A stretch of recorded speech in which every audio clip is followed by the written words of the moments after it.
శ్రీమాత్రే నమః. అందరికీ నమస్కారం. బ్రాహ్మణులు ఈ మంత్రాన్ని చదువుతూ కుమారీ పూజలు చేస్తారు. కార్తికేయ స్వామి తత్వాన్ని వివరించడానికి బ్రహ్మాది దేవతలు కూడా నిత్యము ప్రయత్నిస్తారు. అలాంటి కుమారియగు ఆ దేవిని నేను పూజిస్తున్నాను.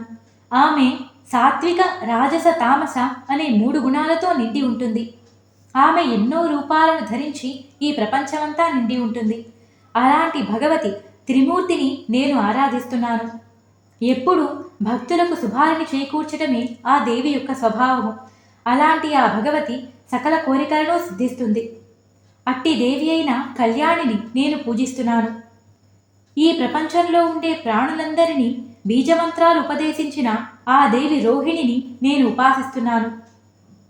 సృష్టి అంతమైపోయేంత వరకు ఈ చరాచర జగత్తునంతా అవలీలగా చూసుకొని ఆఖరిలో బ్రహ్మాండం అంతమైపోయే సమయంలో తనలోనే లీనం చేసుకునే ఆ దేవి కాళికను నేను పూజిస్తున్నాను.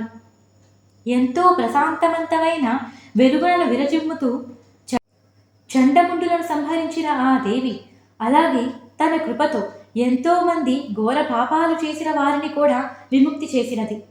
అట్టి భగవతి చండికను నేను ఆరాధిస్తున్నాను. వేదములు కూడా ఆ దేవి యొక్క స్వరూపాలే. అందరినీ సుఖముగా ఉంచడమే ఆమె స్వభావము. అట్టి భగవతి శాంభవిని నేను ఉపాసిస్తున్నాను. భక్తుల బాధలన్నీ తొలగించి వారికొచ్చే ఆపదలన్నీ రానివ్వకుండా కాపాడే ఆ దేవి స్వభావము. అటువంటి ఆ దేవిని దేవతలు కూడా తెలుసుకోవటంలో అసమర్థులు.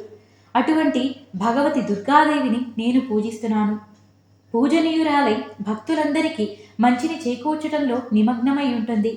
అశుభాలన్నిటినీ తన భక్తుల దరికి కూడా చేరకుండా కాపాడే ఆ దేవదేవి అయిన సుభద్రను నేను ధ్యానిస్తున్నాను.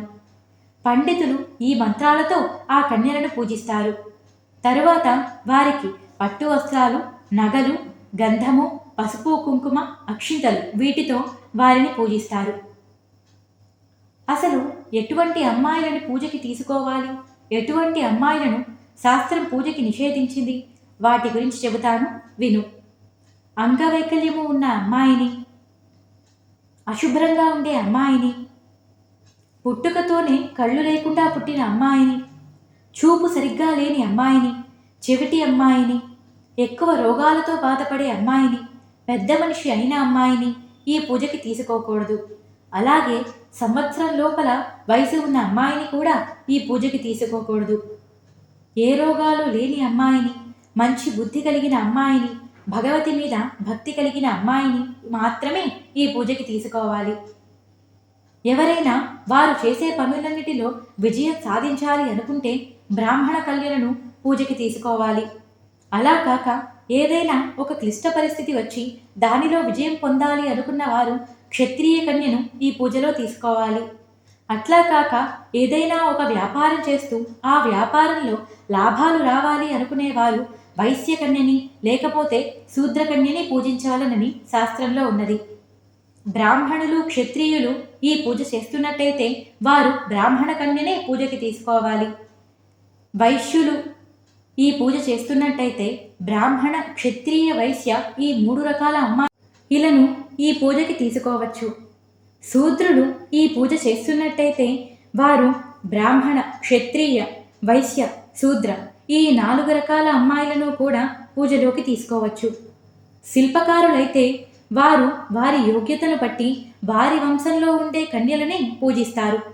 నవరాత్రి పూజ చేసేవారు నిరంతరం భక్తిపూర్వకంగా ఆ భగవతిని పూజించాలి. నవరాత్రులలో ప్రతిరోజు అమ్మవారిని పూజించలేకపోయిన వారు అష్టమి తిథి రోజున అమ్మవారికి తప్పకుండా విశేష పూజలు చేయించాలి. దీని గురించి పూర్వకాలంలో ఒక కథ ఉన్నది. దాని గురించి చెబుతాను, విను. వ్యాస మహర్షి జనమేజయునికి చెప్పిన ఆ కథ ఏంటి, వీటి గురించి వివరంగా నెక్స్ట్ పార్ట్లో తెలుసుకుందాం. ఈ పార్ట్ ఇక్కడితో సమాప్తం. నేను చెప్పిన తీరు మీకు నచ్చినట్టయితే వీడియోకి ఒక లైక్ చేయండి. కొత్తగా మన ఛానల్ని చూస్తున్న వారైతే సబ్స్క్రైబ్ చేసుకోండి. పక్కనే ఉన్న బెల్ సింబల్ని ఆన్ చేసుకోవడం మర్చిపోకండి.